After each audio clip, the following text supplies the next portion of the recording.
Bien-aimés frères et sœurs, vous connaîtrez la vérité et la vérité vous affranchira. Ça, c'est pas moi qui le dis, c'est la Bible qui le dit. Mais moi, je vous dis mieux. Vous connaîtrez la vérité historique, notamment celle de vos ancêtres kémites, et vous aurez une vision globale de ce que c'est que la vraie souveraineté politique. J'ajoute, vous reviendrez à la spiritualité africaine ancestrale et vous comprendrez les enjeux de l'indépendance économique. Et pour terminer, vous accepterez votre identité culturelle kémite et vous obtiendrez deux choses. La première, c'est la paix. La seconde, c'est le développement, à une condition. L'unité de toute l'Afrique noire, l'unité de tous les Noirs du monde entier. Otep à tous, bienvenue sur la chaîne des panafricanistes par essence, par conviction et par excellence. Celle des citoyens kémites par nécessité et obligation de combat. Nous sommes une chaîne qui n'est guidée que par nos ancêtres et rien que par les ancêtres qui appartiennent à l'égrégore du monde noir. Par conséquent, nous ne croyons en aucun Dieu venu de l'étranger.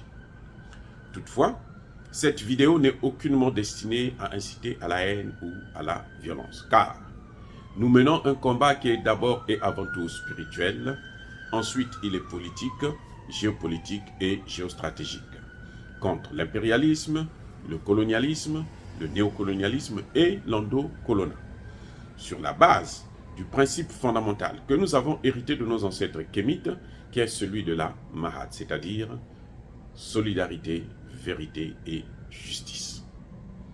Vous êtes donc en droit de connaître la vérité, et nous avons l'obligation de vous dire la vérité et rien que la vérité, afin que justice soit rendue au continent africain. Et ça, c'est notre modeste contribution dans cette noble lutte en faveur de la souveraineté, la dignité, la solidarité et l'unité africaine. Ça, c'est ce qu'on appelle le panafricanisme. Bien-aimés frères et sœurs, l'Amérique ne fait plus peur. L'Amérique n'est plus ce pays influent qui, lorsqu'il parle, tout le monde doit trembler. L'Amérique aujourd'hui lance des paroles parfois en l'air, carrément en l'air. Pourquoi cette faiblesse de la puissance américaine? Oui, vous allez me dire que le dollar est toujours puissant, c'est toujours la monnaie d'échange, même si aujourd'hui il y a la Chine, la Russie, l'Inde et autres qui sont en train de mettre à mal cette hégémonie. Mais en fait, ce n'est pas ça la puissance. La puissance, c'est lorsque un pays se lève pour dire quelque chose. Et tous les autres pays doivent écouter et doivent suivre. Volontairement, sans la force. Parce qu'ils savent que ce pays, ce qu'il dit, ils ont raison de ce qu'ils sont en train de dire. Je répète. Lorsque on dit qu'un pays est puissant, ce n'est pas d'abord à cause de sa monnaie, sa richesse, mais c'est parce que c'est un pays qui, lorsqu'il parle, les gens adhèrent volontairement à sa pensée, à sa volonté, à sa direction. Les gens légitiment ses actions et les mettent à exécution, sans avoir besoin de la force. L'Amérique a eu un don de Dieu de guider le monde entier. Je ne parle pas de dominer, de guider le monde entier. Parce que, comme on le dit, prenons ce qui est dit dans la Bible, tout pouvoir vient de Dieu. Donc, c'est Dieu qui lui a donné ce pouvoir-là, d'être le leader mondial. Comme si, après Dieu, c'était l'Amérique qui devrait maintenant gérer le monde. Mais qu'a fait l'Amérique de ce pouvoir? Et c'est ça la vraie question qui se pose. Qu'est-ce que l'Amérique a fait de ce pouvoir divin, spirituel? L'Amérique a pris ce pouvoir pour dominer le monde. pas pour le guider, pas pour le gérer, pas pour le faire avancer, pas pour le faire évoluer, mais pour le dominer. Ce qui n'est pas sa mission sur le plan divin. Écoutez-moi bien, ce n'est pas la mission que Dieu a donnée à l'Amérique. Non, c'est pas ça.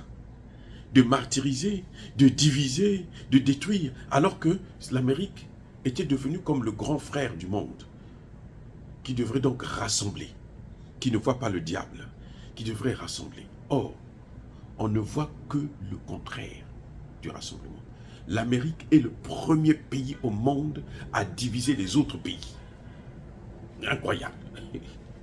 L'Amérique passe tout son temps à balkaniser le monde. On l'a vu au Soudan, a divisé le Soudan. On l'a vu en Éthiopie, diviser l'Érythrée. Hein?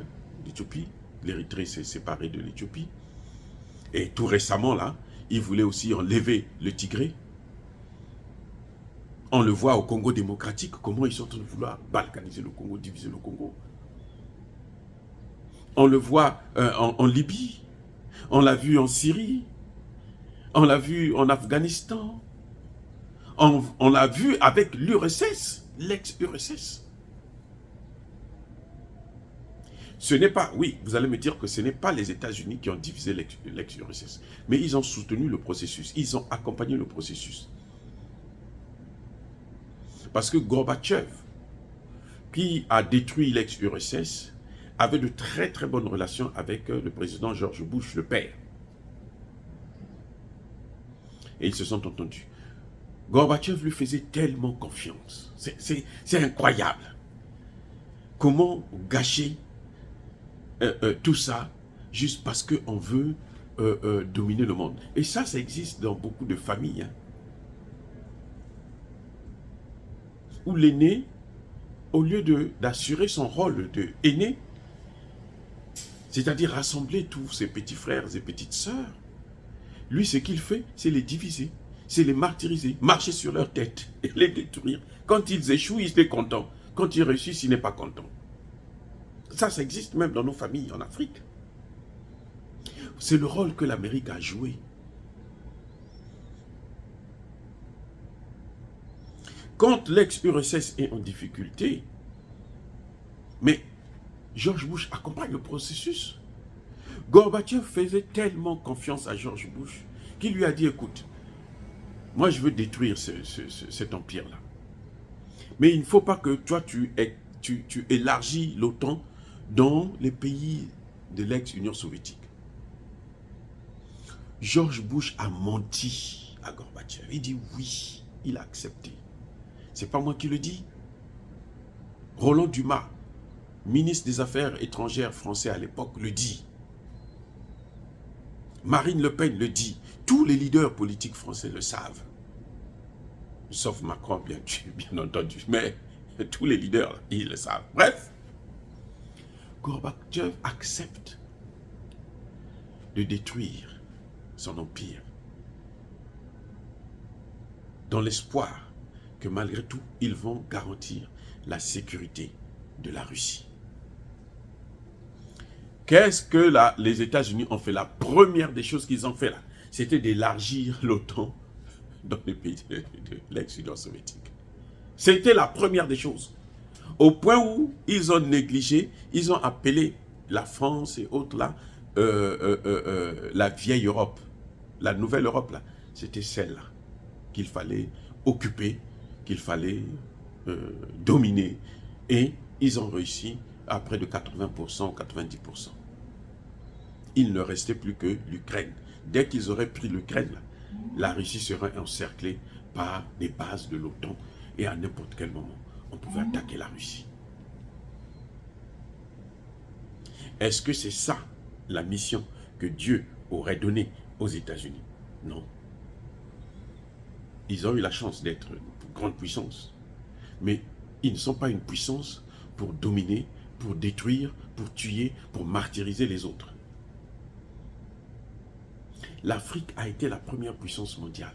L'Afrique ne s'est jamais déplacée pour aller à l'étranger, pour aller faire des guerres. C'est pour ça que tout le temps qu'il y a eu là, il y avait la paix. Les guerres ont commencé contre les Occidentaux. Les Français, les Espagnols, les Anglais et autres ont commencé à venir en Afrique, à occuper l'Afrique, à faire des guerres pour piller nos matières premières. Voilà comment on est arrivé là. Et maintenant, après la Seconde Guerre mondiale, Dieu donne à l'Amérique le pouvoir de gérer le monde à sa place. C'est comme ça que je vois ça, hein, spirituellement parlant, en tant que docteur en sciences politiques. C'est comme ça que je vois ça. Et l'Amérique en abuse. Elle a tellement abusé qu'aujourd'hui sa parole ne compte plus. Vous voyez, l'Amérique a dit là, que tous les États africains qui coopèrent avec la Russie, nous allons les punir.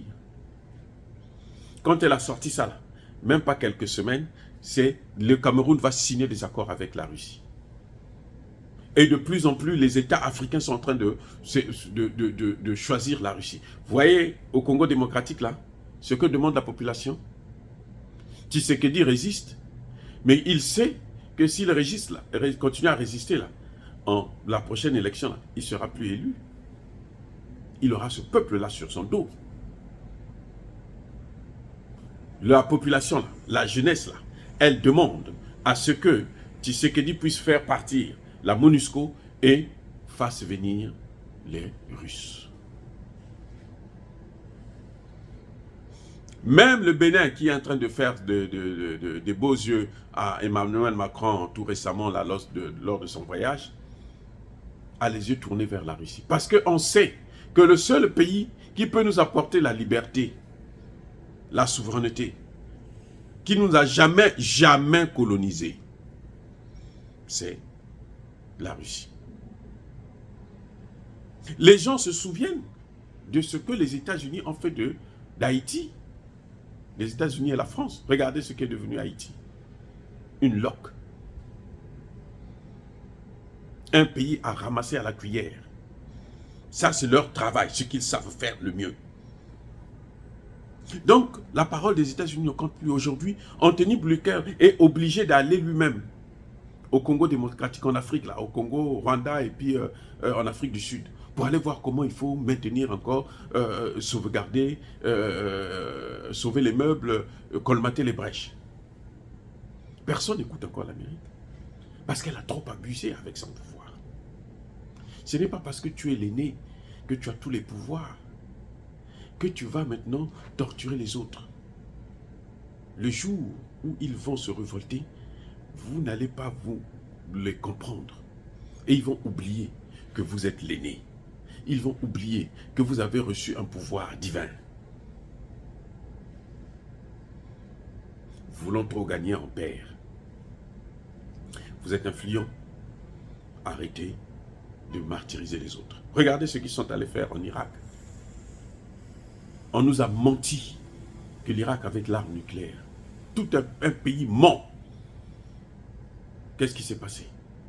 Et voilà ce que ça donne. Est-ce que vous croyez que les historiens irakiens ne vont oublier ça? Qu'on est venu tuer des millions. Il y a près d'1 million de personnes qui ont été tuées dans cette guerre. Vous voyez, on nous a menti là, en Libye. Les mêmes Américains, ils ont menti. Ils ont demandé l'autorisation du Conseil de sécurité pour protéger Benghazi. Et ils sont allés pour détruire la... Ce n'est pas ce que le Conseil de sécurité leur avait donné comme mandat. Vous voyez?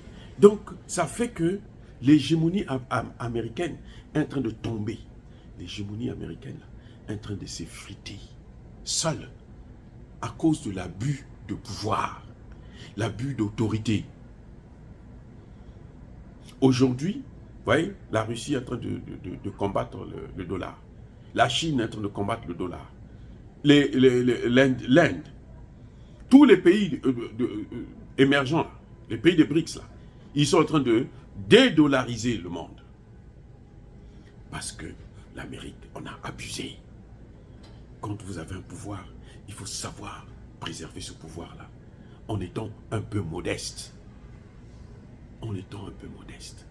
Ça ne sert à rien de hausser les épaules, faire le gros dos, parce que vous êtes riches. Non. Qu'est-ce qu'aujourd'hui les pays africains ont à perdre encore? Puisque même sans avoir rien fait à l'Amérique, on les tape, on les détruit, on les punit. Ils s'en fichent maintenant. Puisque que tu fasses quelque chose, que tu ne fasses pas, tu as le même traitement. Alors pourquoi ne pas faire comme ça quand tu es maltraité? Tu sais au moins que c'est en connaissance de cause. Voilà ce qui se passe aujourd'hui avec le déclin de l'Amérique. Et c'est aux autorités américaines de comprendre ces enjeux-là et de prendre des dispositions pour faire en sorte que l'Amérique puisse sortir la tête haute de ce déclin-là. Sinon, l'Amérique va s'appauvrir. L'Amérique aura des grandes et très grandes difficultés. Parce que l'Amérique, partout là où elle passe, elle ne crée que la division et la désolation. Regardez avec Taïwan et la Chine, comment elle provoque. Ils s'entendent, toutes les autorités se disent, bon, on va maintenant faire ça. Ça n'a aucun sens. En Afrique, c'est même pas la peine. Ils marchent sur la tête des Africains, sur la tête des chefs d'État africains. Là, c'est dit que c'est rien du tout, il n'existe même pas. Eux-mêmes, ils appellent des États voyous, fail state, alors qu'ils sont fail state à cause d'eux. Parce qu'eux, ils sont en train de piller, dominer. Au Conseil de sécurité, on ne veut même pas entendre la voix de l'Afrique. Au Conseil de sécurité, là, il y a 3 pays africains qui sont membres non permanents. Mais parfois, là, lorsqu'il y a des réunions du Conseil de sécurité, on dit que c'est un seul pays qui va parler pour les 3. Taisez-vous, on n'a pas le temps de vous écouter. À l'Assemblée générale des Nations Unies, là, quand le chef d'État américain vient, il parle. Là. Après, là, c'est fini. Le reste, là, surtout les Africains, quand ils parlent, il n'y a pas un seul Américain qui est là, qui les écoute. Ils ont quelques petits conseillers pour prendre des notes et puis présenter aux autorités. Mais sinon, ils ne sont pas là, ils n'ont pas le temps. Ça, c'est ce qu'on appelle l'arrogance étatique. Un État arrogant, là, va finir par se dégonfler. Même de l'intérieur, par lui-même. À cause de cette arrogance, à cause de cette faute. Vous voyez comment la France est en train de perdre l'Afrique? À cause de quoi? Le même comportement. Oh, bien-aimés frères et sœurs, est-ce que dire cela, c'est inciter à la haine ou à la violence? Non, non, non, non, non, non. Nous sommes une force tranquille. Yaba colère ve, yama lembe. Comme d'habitude, les gars, soyez bénis par le Dieu des Kémites, le Dieu de vos ancêtres. J'ai dit et j'assume.